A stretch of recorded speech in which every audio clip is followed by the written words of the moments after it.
आइए आगे बढ़ते हुए बात कर लेते हैं केंद्रीय गृह मंत्री के जम्मू कश्मीर के दौरे की। जी हां, केंद्रीय गृह मंत्री अमित शाह जम्मू कश्मीर के 3 दिवसीय दौरे पर हैं। रविवार को वे जम्मू पहुंचे और वहां उपराज्यपाल मनोज सिन्हा और केंद्रीय मंत्री जितेंद्र सिंह ने हवाई अड्डे पर गृह मंत्री की अगवानी की। गृह मंत्री आज कठुआ में अंतर्राष्ट्रीय सीमा पर बीएसएफ की सीमा चौकी विनय का दौरा करेंगे और जमीनी हालात का जायजा लेंगे। सीमा का दौरा करने के बाद गृह मंत्री जम्मू स्थित राजभवन में शहीद पुलिसकर्मियों के परिवारों से मिलेंगे। दरअसल 23 मार्च को कठुआ में आतंकवादियों से लड़ते हुए 4 पुलिसकर्मी शहीद हो गए थे। आज दोपहर बाद अमित शाह श्रीनगर के लिए रवाना होंगे। मंगलवार को गृह मंत्री श्रीनगर में राजभवन में विकास परियोजनाओं का जायजा लेंगे। साथ ही शहीद पुलिस उपाधीक्षक हुमायूं भट्ट के परिवार से भी मिलने जाएंगे, जो 13 सितंबर 2023 को अनंतनाग जिले के कोकरनाग इलाके में आतंकवादियों से लड़ते हुए शहीद हुए थे। गृह मंत्री मंगलवार को श्रीनगर स्थित राजभवन में जम्मू कश्मीर के सुरक्षा हालात पर उच्च स्तरीय समीक्षा बैठक करेंगे।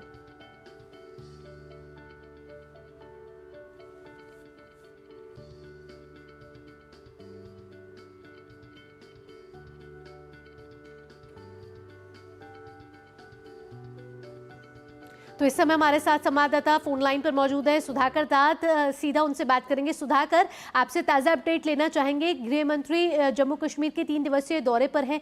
कल वो पार्टी विधायकों से भी उनकी मुलाकात हुई थी, लेकिन आज वो कठुआ जाने वाले हैं। ऐसे में ये दौरा कितना अहम माना जा रहा है और सुरक्षा की दृष्टि से देखा जाए तो क्या नई रणनीतियां बनती हुई नजर आ रही है यहाँ पर? बिल्कुल, देखिए, खास तौर से आप बीते 5 वर्षों की बात करें तो हम जानते हैं कि सुरक्षा परिदृश्य में सुधार की वजह से जो आतंकी घटनाओं की वजह से मौतें होती थी उसमें 80-85% तक की कमी आई है। और गृह मंत्री ने आह्वान किया है कि प्रधानमंत्री मोदी के नेतृत्व में चल रही सरकार आतंकवाद को लेकर किसी तरह से भी ढील देने की बात नहीं कर सकती है। तो अभी आपको याद होगा कि फरवरी में भी उन्होंने सुरक्षा स्थिति की समीक्षा के लिए बैठक ली थी, तो उसमें उन्होंने कहा था कि जो पूरा इकोसिस्टम है, आतंकवाद सिर्फ जो सीधे आतंकी नहीं है लेकिन बल्कि उनको सपोर्ट जो मिलता है उसको उखाड़ फेंकना है। तो उस लिहाज से कह सकते हैं कि उनका दौरा काफी महत्वपूर्ण है। जो सबसे पहले जो फॉरवर्ड पोस्ट पर जो बॉर्डर आउटपोस्ट है बीएसएफ का विनय का दौरा कर रहे हैं, आपने जानकारी दी। उसके बाद वो सुरक्षा स्थितियों की भी समीक्षा करेंगे। तो ये एक पहलू है सुरक्षा स्थिति की समीक्षा, लेकिन साथ ही साथ जम्मू कश्मीर में बीते 2-3 दशकों में मोदी सरकार के आने से पहले सुरक्षा कारणों की वजह से जो विकास के कार्यक्रम ठप पड़े हुए थे, हम जानते हैं कि मोदी सरकार के आने के बाद उसमें किस कदर से तेजी आई है और खासतौर से आर्टिकल 370 हटने के बाद से। तो ये एक लक्ष्य जम्मू कश्मीर की सरकार लेकर चल रही है।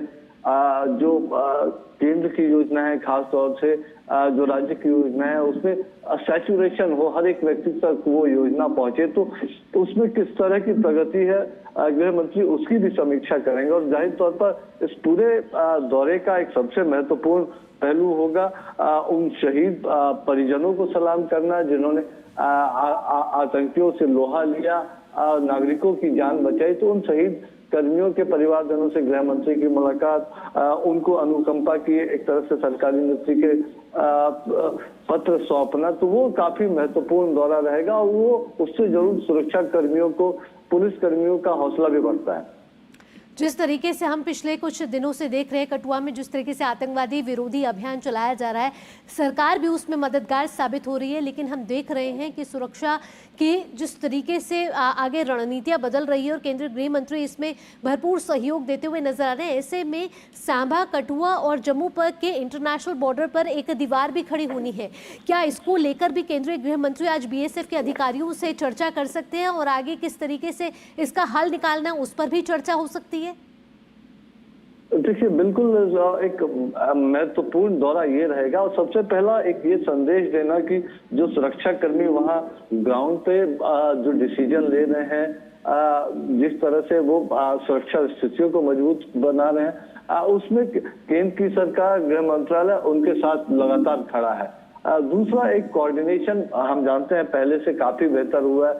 सेना, बीएसएफ हो या पुलिस हो, एक तरह से लोकल इंटेलिजेंस इनपुट्स लगातार बढ़ा है और उसकी वजह से हम देख रहे हैं कि, लेकिन जरूर एक चुनौतीपूर्ण स्थितियां रहती है जो टेरेन है उसकी वजह से, लेकिन उसमें भी एक ह्यूमन इंटेलिजेंस के साथ सुरक्षा परिदृश्य को मजबूत करना, साथ ही साथ जो टेक्नोलॉजिकल एक सहारा है बॉर्डर गार्डिंग के लिए, जो ऐसी जगह जहां टेरेन ज्यादा मुश्किल है तो वहां तकनीक के सहारे उसकी गार्डिंग की जाए, चाहे ड्रोन की बात हो या फिर जो सुरंगों के जरिए आतंकियों के प्रवेश की बात होती है उस पर ज्यादा से ज्यादा नजर रखी जाए। और सबसे बड़ी बात कि ऐसे लोगों की पहचान करना जो आतंकवादियों के खैरख्वाह बनते हैं, उनको सपोर्ट देते हैं, उसकी कमर हम जानते हैं कि बड़े पैमाने पर तोड़ी गई है, लेकिन उस पर और भी ज्यादा तेजी से नजर रखना, तो ये तमाम मकसद होंगे। और सीधे आप जब बॉर्डर पर जाते हैं, बॉर्डर आउटपोस्ट पर जाते हैं, सुरक्षा कर्मियों से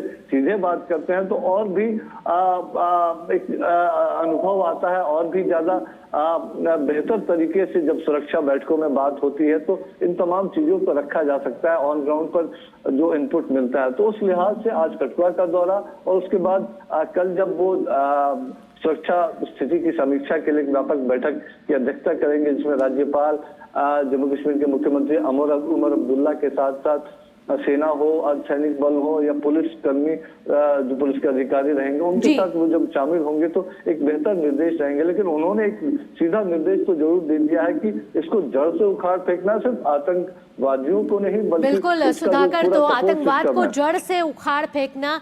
और इससे पहले भी हम देख रहे हैं कि केंद्र सरकार कई विकास परियोजनाएं लेकर आती रही है और कई ऐसी नीतियां लेकर आई है जिससे आतंकवाद को किस तरीके से जड़ से उखाड़ा जाए। ऐसे में केंद्रीय गृह मंत्री का जम्मू कश्मीर का ये दौरा बेहद ही महत्वपूर्ण माना जा रहा है क्योंकि इसमें सुरक्षा स्थिति की समीक्षा की जाएगी, साथ ही साथ बीएसएफ अधिकारियों के साथ भी मुलाकात होगी। सुधाकर, तमाम जानकारियों के साथ आपका बहुत बहुत धन्यवाद।